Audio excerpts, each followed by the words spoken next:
Hello and welcome to The Winning Post, brought to you by Delton Casinos in association with the Serum Institute of India. On this week's episode, we take a look at the racing action from the RWITC Mumbai and then fly to Singapore, where Mohit Lalvani caught up with jockey Michael Rodd, winner of the 2007 Melbourne Cup, who is now in Singapore enjoying his short stint.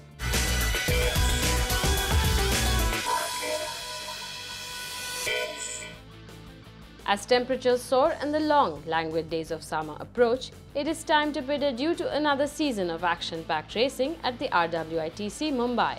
With the season end approaching, the feature races become fewer in number. And yet, there is no dearth of excitement for racing patrons. The RM and Rukmini Goculdas Million on March 22nd provided one such opportunity where the ultimate thrill of racing was brought to the fore.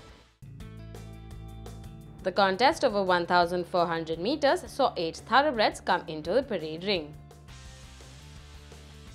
Dancing Prances from Altaf Hussein's yard, winner of the Dr. S.C. Jain Sprinters Cup, was coming into the contest on the back of a third-place finish in the Group 1 Attila Sprinters Cup during the Invitational Cup weekend, and would now be looking at regaining his winning form with A. Sandesh in the saddle. He would be opposed by Royal Majesty from Pacey Shroff Stables, who was coming into the fray on the back of 3 consecutive wins, including the Group 2 Suresh Mahindra Multi-Million over 1,400 meters on March 7. He enjoyed the overwhelming market support and had Trevor Patel on his back. Another forerunner here was Shivalik Storm, trained by Kuji Katrak, who ran third in the Group 1 Major PK Mehra Memorial Super Mile Cup on Invitation weekend, and had Darren Williams on board, who would be looking at securing his first win atop the horse. The three would be joined by Maximus, saddled by Naredu, who had run 8th in the Super Mile Cup and would be looking at improving on that performance with Yash Naredu in the saddle.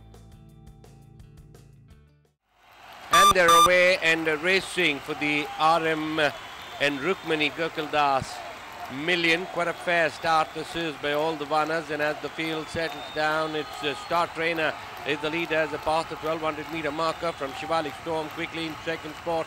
In third is Papakura with Dancing Prances in the centre, being tracked there by Your Royal Majesty.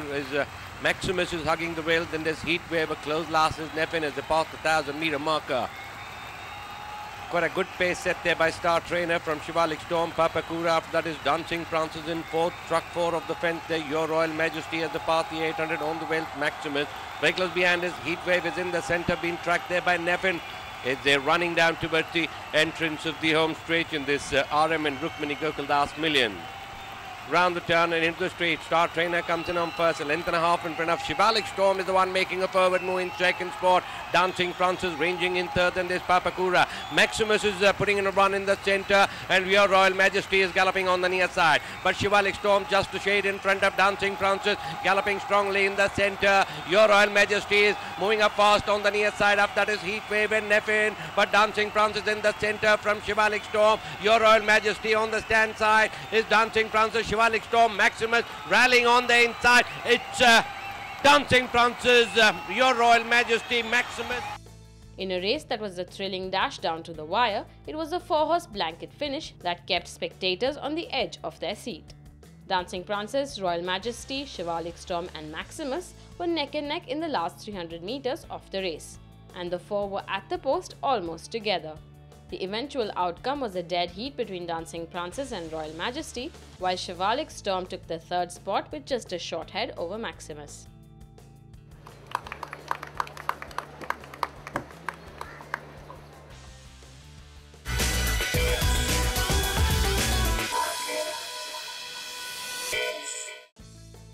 The exciting finish paved the way for the Forbes India Trophy over 1,200 meters that saw 7 horses come into the fray looking at shedding their maiden status.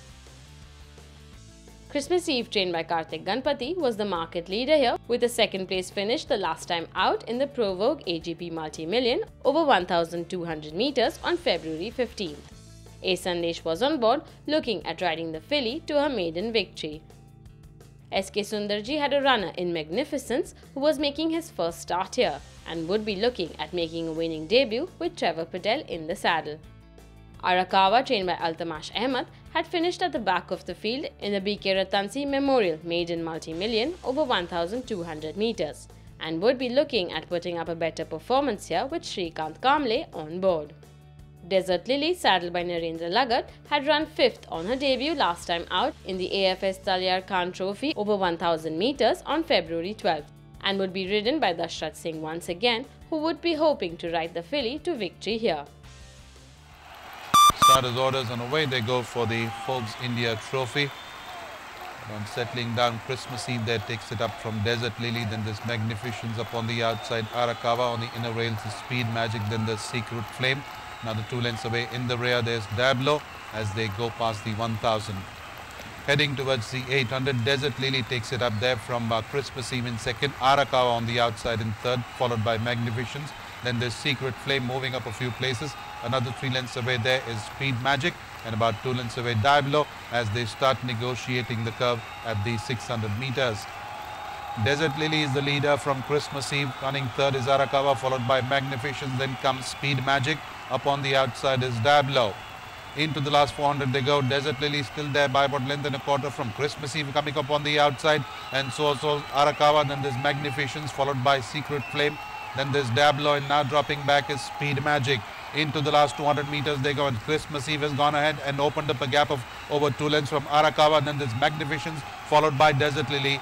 Going inside the final furlong now, it's Christmas Eve lifting of the Forbes India Trophy from Magnificence, coming up to finish second ahead of Arakawa. Then was Christmas Eve justified her favourite status as she took up the running with 400 metres to go and stretched away to go first past the post, warding off a late challenge from Magnificence, who snatched the second spot from Arakawa, who took third with Desert Lily in fourth.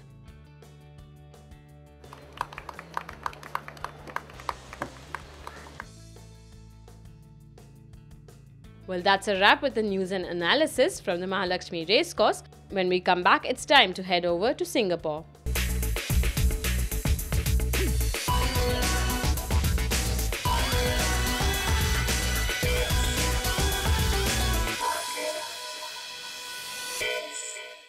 Welcome back to the Winning Post, brought to you by Delton Casinos in association with the Serum Institute of India.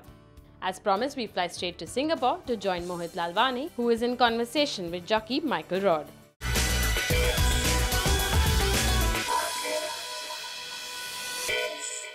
Michael, thanks for speaking with us. Look, it's been a wonderful journey, but you're fairly new to Singapore. How are you enjoying it so far? Yeah, it's been fantastic.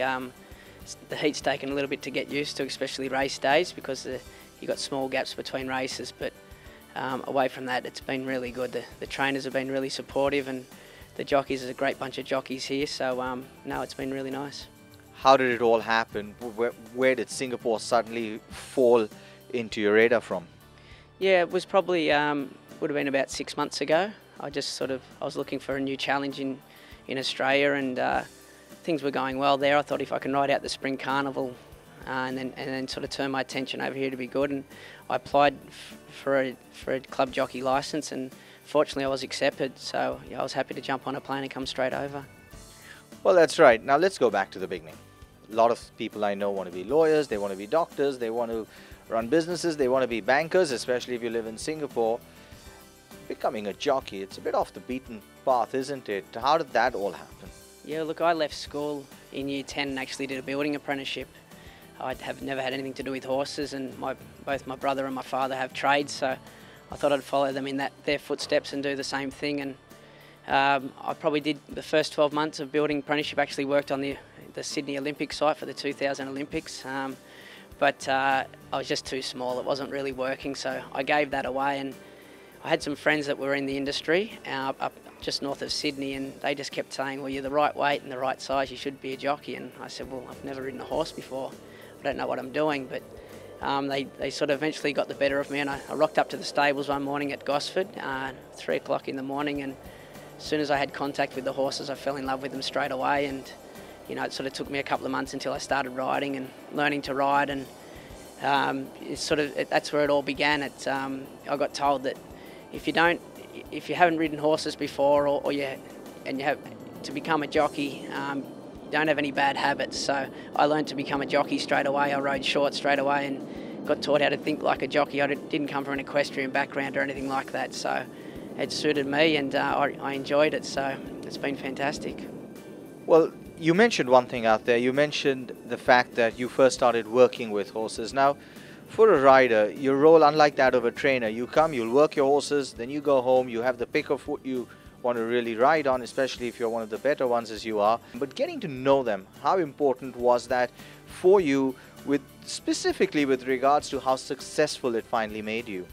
Yeah, it's very important to have that relationship, have that understanding of the horses, to know what they're thinking, and you sort of learn it as you come along, obviously, just to have that feel for them. It helps if you've ridden the horse before, but if you've never ridden a horse before, it's just having that experience and having that confidence. So it's very important to have that bond.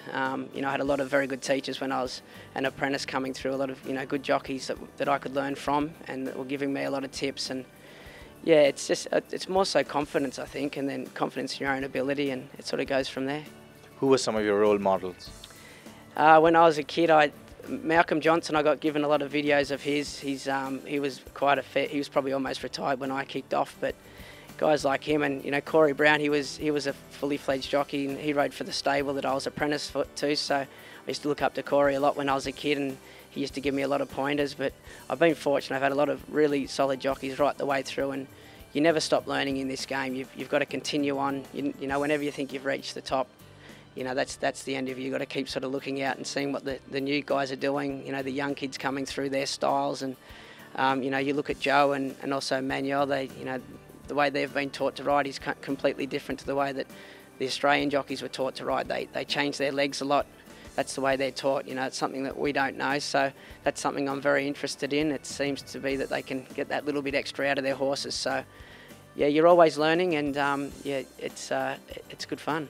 Well, Corey's here in Singapore. What's the best advice he's ever given you? Corey just tells me there's plenty of pie to go around for everyone, and don't get too upset if you miss out on a ride or get taken off a ride. It'll come back to you. So, yeah, look, you just got to relax a bit, because you can get caught up in it a lot, especially if you're competitive, and it can be a bit of a fishbowl. You know, you're at the track, so, you know, 5 mornings a week, and obviously at the races, so you're always seeing that small pool of horses. And if you see a horse that you've done a fair bit of work on and trot out with another jockey on it, it can upset you sometimes, but it can change very quickly. So yeah, you just got to relax and just keep chipping away. It's not an easy game, and it's very competitive, and you know, you're only as good as your last ride. You sort of hear that saying a lot, and it's very true, because you know, if you're having a bad run, it starts to dry up a little bit. So you still got to keep working hard, keep showing up early at track work, and try and push through, and you know, hopefully your form will turn around. Well, success eventually did come, but initially, was it very hard? Did it come very easy? You know, you talked about your apprenticeship. How difficult were the early days? Oh, it's very hard. Look, in Australia, we've got such a rich pool of riders, and to compete against, they're all very, very capable. But for me, I was very fortunate. I had a very strong stable behind me that was consistently training winners, and I got the support straight away. And I mentioned confidence early on, and I got my confidence up straight away, and I was riding some nice horses, and you know, it sort of snowballed from there. So for me, it started off slowly, but it continued on very quickly. All right, you talked about the young riders out here. Those that you've seen in Singapore, who's caught your eye? I've done a lot of work with young Ziriman, so I ride work with Bruce Marsh, so he's doing a really good job, and also Ruben from Laurie Laxon's. But I'm still getting to know a lot of the kids. You know, they're all still learning. It's like I said, it's a tough place for these guys. They only ride a couple of days a week. In Australia, when I was a kid, I'd be riding up to 5 days a week, you know, and I'd be having anywhere from 30 to 40 rides. Where these guys are only having, you know, 3 or 4 rides, some of them. So it's hard to get the experience, and then they're competing against us. So look, it's a tough school for them up here, and they've definitely got a job ahead of them. But yeah, a lot of the boys are doing a really good job. And then, of course, there's the race fitness, because like you said, you know, you're riding 5 times a week and you've got a number of rides each day. It's one thing getting fit in the gym, it's another thing getting fit in the morning, but it's another thing altogether getting race fit, isn't it? Yeah, that's exactly right. Look, there's nothing like race fitness. You can, if you have a suspension or you're off with an injury and you come back riding, you try and tick every box possible. You know, you're riding a lot of track work, you're in the gym, obviously looking after your weight. but you have that first ride after the comeback, and you're absolutely stuffed. You know, you actually feel like you want to dry reach. You're not really thinking straight in the head, so you've just got to be hard to it, especially here in this heat. It's you know, you've got to go around a fair bit to sort of get your fitness up. It's time for us to take a short break here on the Winning Post, but do stay with us as we continue our conversation with jockey Michael Rod.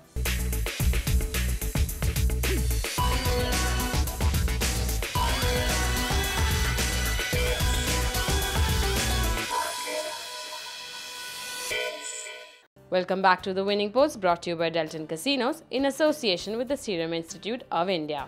We continue our conversation with jockey Michael Rod as he goes down memory lane and relives his victory in the legendary 2007 Melbourne Cup.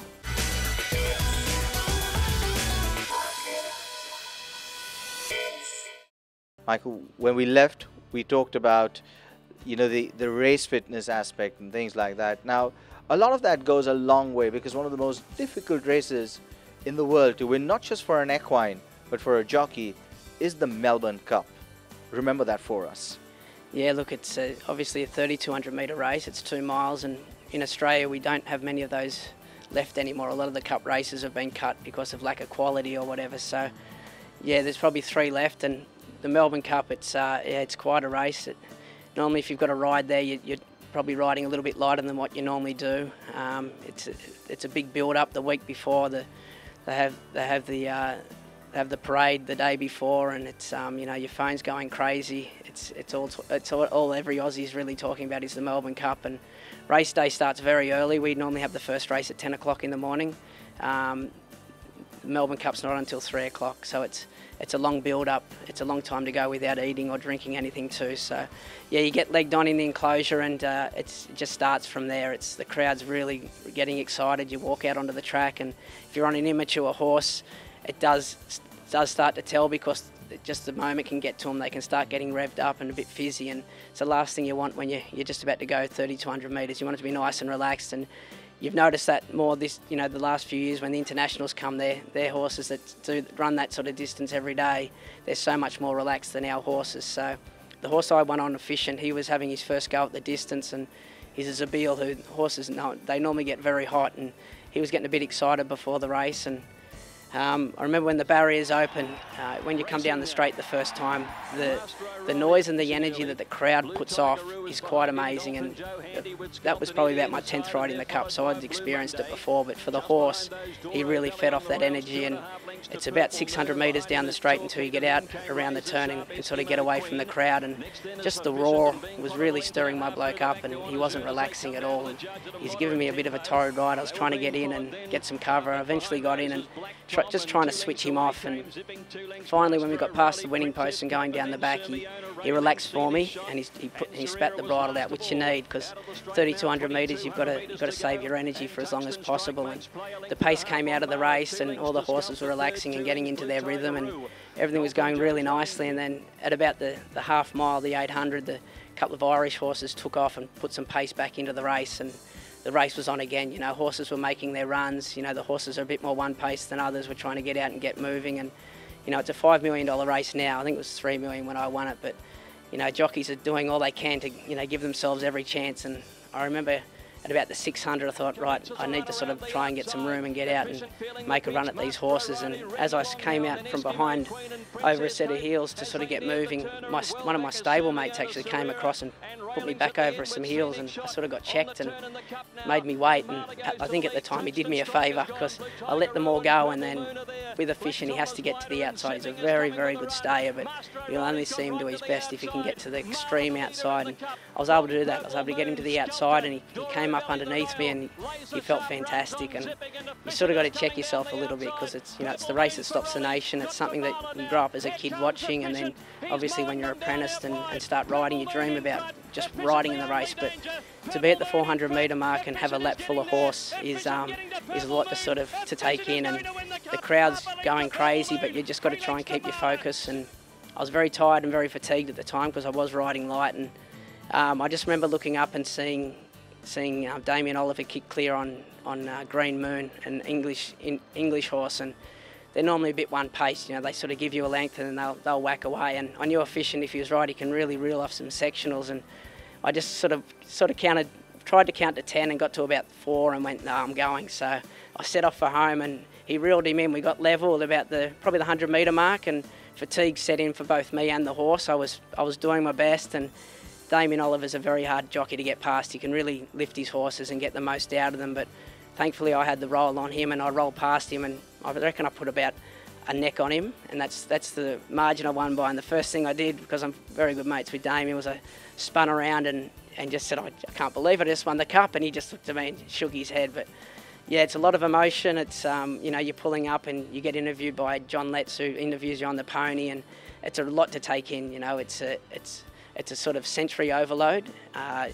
It changes your life. The next 24 hours and 48 hours was just hectic. My phone went into lockdown. I had to use my wife's phone anytime I wanted to make a call. You just become public property for quite a while after that. And then you've got to ride 2 days later. It's Oaks Day, so you sort of got to focus up again and try and get through the week the best you can. But yeah, it's an amazing experience. I'm very fortunate. I've won one. I've come very close on another horse, but just to have done it once, it's a good achievement, and I wish everyone could really feel that once in their life. Is that the highlight of your career so far?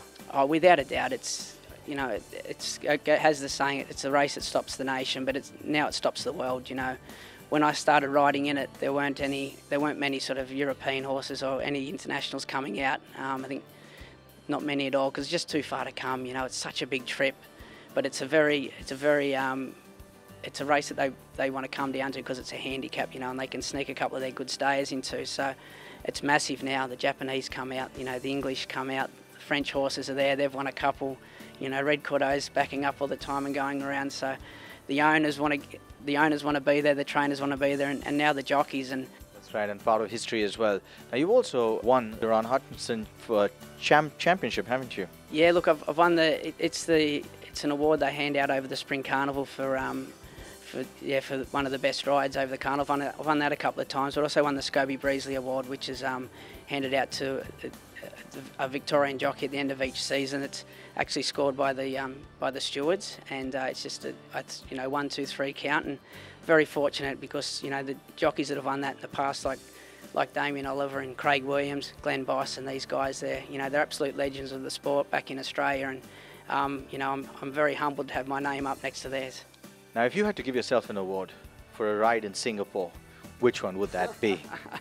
Oh, look, I'm a pretty modest sort of person, so I don't sort of go, I don't go ring my own bell, but I don't know. I just think I'm just happy with the relationship I've had with a horse called Splice. I managed to get him to win a couple of times, so I think he's, you know, getting the best out of him's been rewarding. And rode a horse called Brad the other day who sort of drew awkward, and I had a little bit of luck on him. But no, look, any race that you can win here, it's very special, whether it's a Class 5 or obviously a group race, because the stake money is obviously very nice, but it's hard to win a race, you know, and it's very special for the owners and obviously for the trainers and everyone involved. And here in Singapore, you enjoying Singapore itself? Your family, how's everyone coping? Yeah, look, it's just my wife and I up here at the moment. We have no kids. We've got a couple of cats, but they're the children. So no, look, the lifestyle's great. My wife's originally from Queensland, and that's a hot part of Australia, and that's the climate we really like. You know, I did my apprenticeship up on the Gold Coast, and I enjoy the heat. I did 7 years in Victoria, and that's 7 cold winters, and it's really tough to get up and get motivated early in the morning. But here, getting up for track work's an absolute breeze. Day life's fantastic. You know, I enjoy the heat. You can have a nice sweat if you have to, and it does get a bit hot on Sundays, you know, at the start of the day, but it soon cools off when the sun starts going down. So, no, I couldn't be happier at the moment.